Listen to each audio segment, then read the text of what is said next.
Kalau ngomongin kuliner Sumatera Utara, biasanya yang langsung muncul di kepala orang itu ada soto, durian, ataupun bika Ambon. Tapi sebenarnya, Sumut punya dunia kuliner yang jauh lebih luas, lebih unik, lebih berani dari yang sering kita lihat di konten-konten makanan biasa. Bayangin, ada makanan Batak yang mirip keju tapi dibuat dari susu kerbau, ada ikan, ada rempah-rempah juga, dan ada makanan dari Karo yang dianggap ekstrim karena berhubungan dengan isi lambung sapi. Dan ada juga kok cemilan dari padi muda yang dulu dekat dengan kehidupan kampung, tapi sekarang mulai jarang dikenal anak muda. Dan menariknya, makanan-makanan ini bukan cuma soal rasa. Di baliknya ada cerita tentang adat, sejarah, kampung halaman, cara hidup masyarakat, dan bagaimana orang Batak menjaga identitas lewat makanan.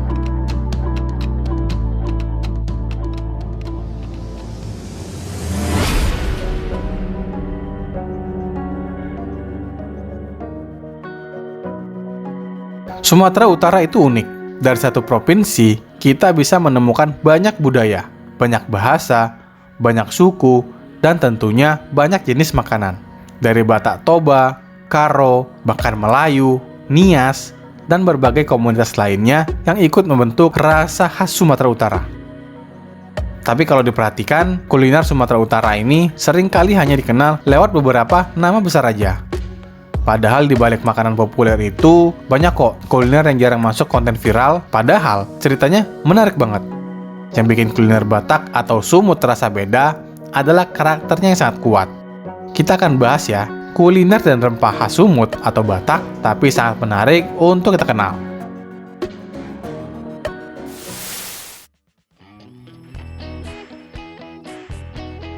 Kita mulai dari salah satu makanan yang menurut saya paling unik dulu ya, yaitu Dali Nihorbo. Kalau orang Eropa punya keju, orang Batak juga punya makanan olahan susu sendiri. Bedanya, Dali Nihorbo dibuat dari susu kerbau. Makanan ini banyak dikenal di wilayah Batak Toba, terutama daerah sekitar Danau Toba. Secara sederhana, Dali Nihorbo adalah susu kerbau yang diolah sampai menggumpal dan teksturnya mirip tahu lembut atau keju tradisional. Rasanya gurih, lembut, dan punya aroma khas susu kerbau yang cukup berbeda dari susu sapi. Yang menarik, Dali Nihorbo bukan makanan modern. Ini makanan tradisional yang sudah lama dikenal masyarakat Batak. Dulu, ketika masyarakat masih dekat dengan kehidupan peternakan dan kampung, susu kerbau menjadi bahan pangan yang bisa diolah menjadi makanan bernilai tinggi. Cara membuatnya juga menarik loh. Susu kerbau segar dipanaskan perlahan, lalu dicampur dengan bahan penggumpal alami, dan setelah itu, susu akan berubah menjadi padat dan siap dimakan. Biasanya, Dali Nihorbo disajikan bersama arsik, sambal, atau lauk khas Batak lainnya. Tapi sekarang, makanan ini mulai jarang ditemukan. Kenapa? Karena kerbau tidak sebanyak dulu.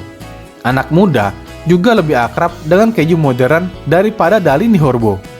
Padahal, kalau dikemas dengan baik, makanan ini bisa jadi ikon kuliner lokal yang sangat unik banget. Coba bayangin deh, kalau Dali Nihorbo dijual dengan konsep modern, yaitu keju Batak tradisional dari susu kerbau. Pasti menarik banget ya untuk wisatawan.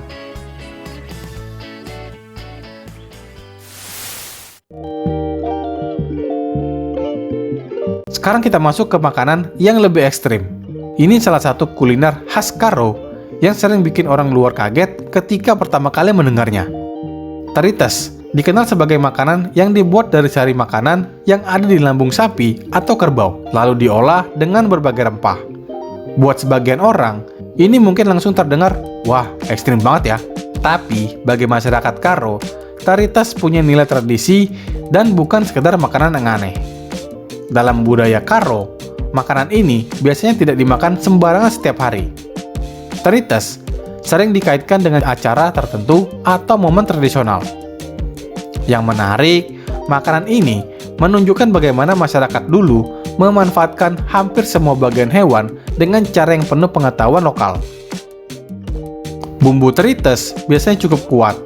Ada rempah, daun-daunan, dan bahkan aromatik yang membuat rasanya lebih kaya. Jadi, yang membuat makanan ini bisa diterima bukan hanya bahan utamanya, tapi juga cara pengelolaannya.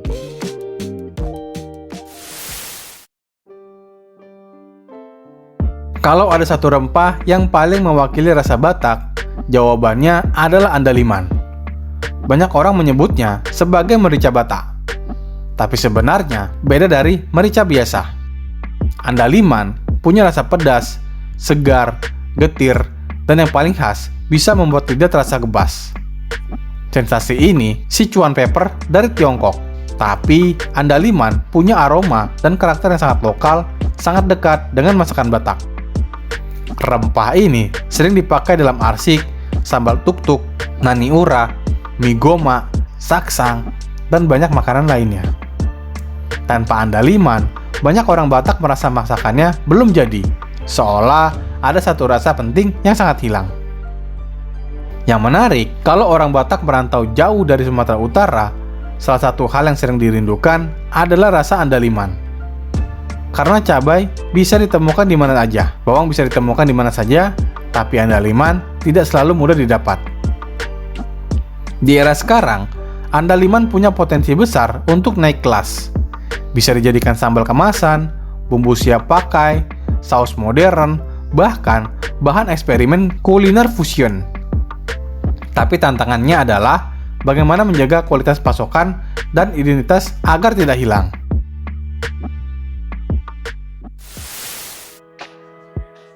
Sekarang kita bahas salah satu makanan Batak yang paling menarik dari sisi cerita, yaitu nani ura. Banyak orang yang menyebutkan sebagai sushi Batak karena menggunakan ikan mentah, tapi sebenarnya nani ura punya konsep sendiri yang tidak bisa disamakan begitu aja dengan sushi Jepang. Nani ura biasanya menggunakan ikan mas segar. Ikan ini juga tidak dimasak dengan api. Sebagai gantinya, ikan direndam dengan air asam dari buah jungga atau asam khas Batak. Lalu, dicampur dengan rempah-rempah seperti andaliman, bawang, kemiri, kunyit, dan bumbu lainnya. Proses asam dan rempah inilah yang membuat ikan berubah tekstur dan rasa. Jadi, meskipun tidak dimasak dengan api, ikan terasa matang secara alami. Rasanya segar, asam, pedas, aromatik, dan sangat khas. Dulu, nani ura sering disebut sebagai makanan yang disajikan untuk raja atau orang penting. Artinya, makanan ini bukan makanan sembarangan. Butuh ikan segar, bumbu yang tepat, dan tangan yang paham cara mengelolanya. Jadi, nani ura bukan cuma ikan mentah, ini adalah bukti bahwa kuliner tradisional punya teknologi sendiri meskipun tidak selalu disebut teknologi.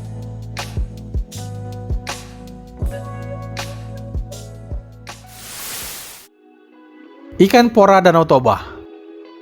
Ikan kecil dari Danau Toba yang mungkin terlihat sederhana, tapi punya tempat khusus di hati banyak orang Sumatera Utara. Ikan pora sering diolah dengan cara digoreng kering sampai renyah, dimakan dengan nasi panas, sambal, atau dijadikan oleh-oleh. Ukurannya kecil, tapi rasanya gurih dan bikin nagih. Buat orang yang pernah tinggal di sekitar Danau Toba, ikan pora sering terasa seperti rasa kampung halaman.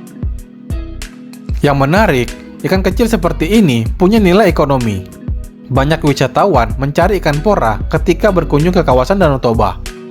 Jadi, dari makanan rumahan, ikan pora bisa menjadi oleh-oleh dan identitas kuliner lokal. Tapi, di balik itu, ada juga pembahasan lingkungan karena Danau Toba bukan hanya identitas wisata, tapi juga ekosistem hidup. Ketersediaan ikan, kualitas air, dan cara masyarakat mengelola danau sangat berpengaruh terhadap kuliner lokal seperti ikan pora.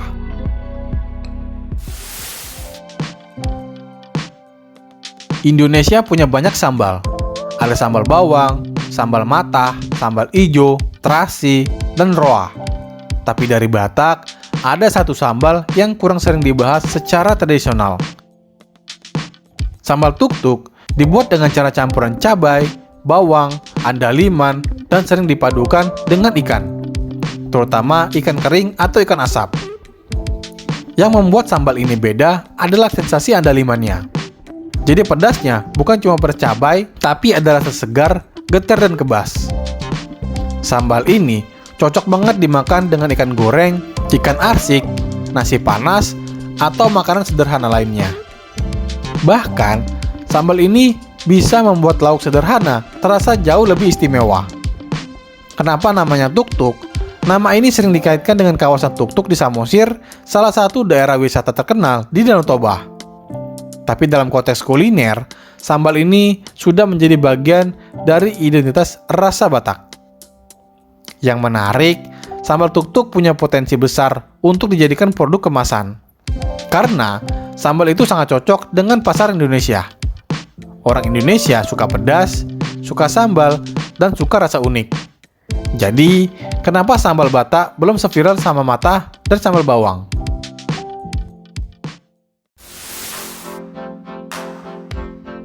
Banyak orang tahu arsik, tapi tidak semua orang tahu bumbu yang membuat aromanya yang sangat khas. Salah satunya adalah asam cikala. Bahan ini sering disebut sebagai bagian penting dalam masakan Batak, terutama untuk memberikan aroma segar dan rasanya khas. Asam cikala berasal dari tanaman yang masih dekat dengan keluarga kecombrang. Bagian yang digunakan biasanya memberikan aroma tajam, segar, dan sedikit asam. Dalam masakan seperti arsik, asam cikala membantu menyeimbangkan rasa ikan dan rempah yang sangat kuat. Yang menarik, bumbu seperti ini seringkali tidak menjadi sorotan. Orang hanya tahu hasil akhirnya, wah arsiknya enak ya. Tapi mereka tidak tahu bahwa di balik rasa itu ada bumbu lokal yang sangat penting. Kalau generasi muda tidak mengenal bahan seperti ini, wah lama-lama yang hilang bukan hanya makanannya ya, tapi juga rasa asli dari makanan itu.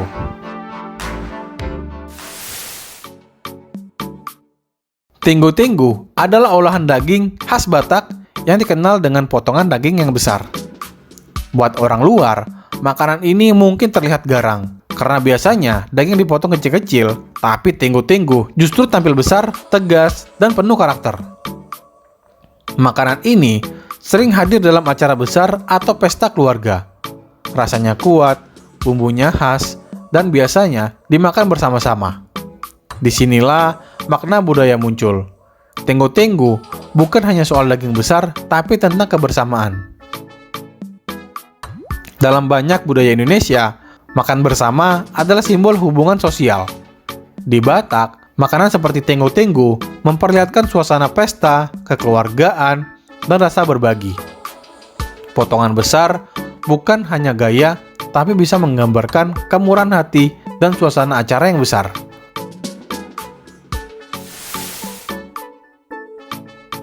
Kalau kalian suka ayam bakar, ayam goreng, atau ayam rica-rica, kalian perlu tahu satu olahan ayam khas Batak, yaitu napi nadar. Napi nadar biasanya dibuat dari ayam yang dipanggang atau dibakar. Lalu diberikan bumbu khas Batak, rasanya sangat kuat, ada aroma asap dari proses bakar, ada rempah, pedas, dan karakter rasa yang tidak malu-malu. Makanan ini sering dikaitkan dengan cara tertentu atau momen keluarga. Tidak selalu dimasak setiap hari karena prosesnya butuh waktu dan bumbu yang tepat. Tapi ketika muncul di meja makan, napi nadar biasanya langsung jadi perhatian. Yang menarik dari napi nadar adalah kesan gelap dan kuat pada rasanya. Bukan tipe ayam yang ringan. Ini ayam yang bumbunya tebal, aromanya terasa, dan punya rasa kampung yang sangat kuat. Sekarang kita masuk ke makanan yang lebih lembut dan penuh makna. Dari luar, makanan ini mungkin terlihat sederhana ya, tapi dalam budaya Batak, itak gurgur punya nilai simbolis. Itak biasanya dibuat dari tepung beras, kelapa, dan gula. Bentuknya sederhana, rasanya manis, gurih, dan sangat dekat dengan suasana tradisional. Tapi yang membuat itak gurgur menarik adalah maknanya. Makanan ini sering dikaitkan dengan doa, harapan, dan acara tertentu. Dalam beberapa konteks adat, itak gurgur hadir sebagai simbol permohonan agar sesuatu berjalan baik, lancar, dan diberkati. Disinilah kita melihat bahwa makanan itu tidak selalu harus mewah untuk punya makna. Kadang, makanan yang sederhana justru membawa nilai yang lebih dalam.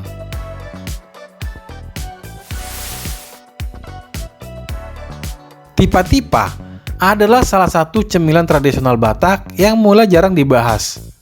Makanan ini dibuat dari padi muda yang diolah dengan cara tradisional. Dulu, camilan seperti ini sangat dekat dengan kehidupan agraris masyarakat Batak. Bayangkan, suasana kampung, musim panen, keluarga berkumpul, dan makan sederhana hasil dari sawah sendiri. Tipa-tipa bukan sekedar cemilan, ia adalah bagian dari kehidupan masyarakat yang sangat dekat dengan tanah dan pertanian. Rasanya khas, teksturnya unik, dan punya aroma padi muda yang tidak bisa ditemukan dalam snack modern. Tapi sekarang, anak muda mungkin lebih akrab dengan keripik kemasan, coklat, atau makanan modern lainnya dibandingkan tipa-tipa. Ketika makanan seperti tipa-tipa mulai hilang, sebenarnya yang hilang bukan hanya cemilan, tapi juga memori tentang cara hidup yang lama. Kalau kalian pernah ke daerah Tapanuli, terutama si Borong-Borong, mungkin pernah mendengar ombus-ombus. Namanya unik dan ceritanya juga menarik.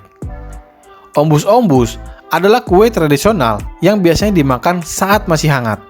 Karena panas, orang harus meniupnya dulu sebelum makan. Disitulah muncul nama ombus-ombus yang berkaitan dengan gerakan meniup. Makanan ini terbuat dari tepung beras, kelapa, dan gula merah. Saat dimakan hangat, gula merahnya terasa lumer, gurih kelapanya keluar, dan aromanya sangat khas. Ombus-ombus bukan makanan mewah, tapi justru kesederhanaannya yang membuat banyak orang rindu. Untuk orang Batak yang merantau, makanan seperti ini bukan cuma kue. Makanan ini punya daya tarik karena namanya yang unik. Asal daerahnya jelas dan punya nilai nostalgia yang sangat kuat. Mie gomak sering disebut sebagai spaghetti Batak karena bentuk mie-nya besar dan panjang. Tapi sebenarnya, menyebut mie gomak hanya sebagai spaghetti Batak agak kurang adil. Karena mie ini punya identitas sendiri. Mie gomak bisa disajikan goreng atau berkuah. Bumbunya khas, sering memakai andaliman, dan rasanya jauh dari pasta Itali. Ini makanan lokal yang lahir dari selera dan bahan daerah.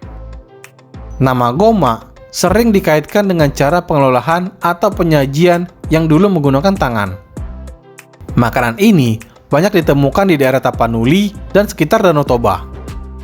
Yang membuat mie gomak menarik adalah posisinya sebagai makanan nostalgia. Banyak orang Batak yang merantau merasa kangen mie gomak karena rasanya sulit ditemukan di luar daerah asalnya.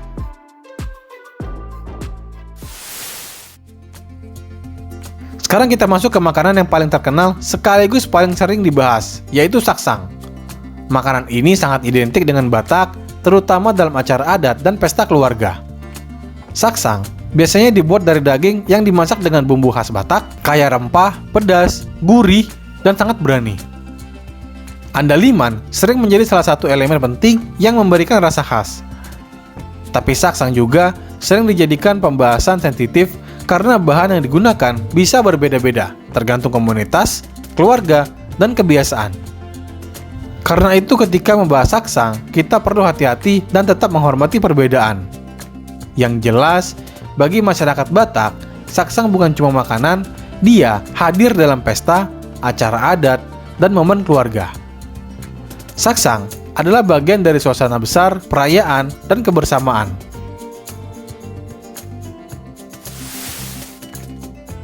Bagian terakhir ini, kita jadikan refleksi. Dari semua makanan yang kita bahas, ada satu pertanyaan penting. Kenapa banyak kuliner Batak mulai jarang dikenal anak muda? Jawabannya sih banyak ya. Pertama, mungkin gaya hidup yang berubah. Anak muda sekarang lebih akrab dengan makanan cepat saji, kopi modern, dessert kekinian, atau makanan viral dari sosial media. Yang kedua, mungkin bahan tradisional makin sulit ditemukan ya. Misalnya kayak susu kerbau, bumbu kampung tertentu, atau bahan yang hanya ada di daerah tertentu. Mungkin yang ketiga, proses pemasaknya yang sangat rumit ya. Banyak makanan tradisional butuh waktu lama. Sementara, kehidupan modern serba cepat. Tapi, bukan berarti makanan ini harus hilang ya. Justru sekarang adalah waktu terbaik untuk mengenalnya kembali. Kalau kalian suka dengan video seperti ini, jangan lupa untuk like, subscribe, dan tinggalkan pendapat di kolom komentar. Terima kasih telah menonton, sampai jumpa di video berikutnya.